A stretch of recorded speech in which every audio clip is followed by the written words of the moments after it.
Sa ngalan ng Ama, ng Anak, ng Espiritu Santo. Amen. Lord, marami pong salamat sa biyaya na binibigay niyo sa amin sa araw-araw at sa kalakasan ng aming mga katawan.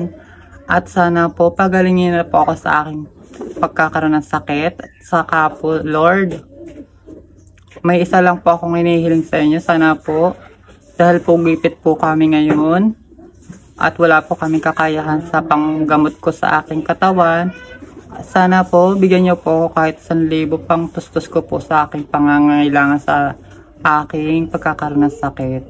1,000 ang kailangan niya, pero 100 itong pera ko. Ibibigay ko na sa kanya ito.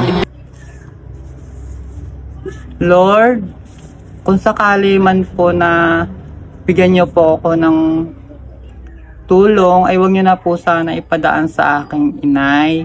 Dahil po mamukha pong malaki po ang kanya kinukupit. Sa 1,000 ko pong hiniling sa inyo, 100 lang po ang dumating. Lord, yun lamang po. Amen.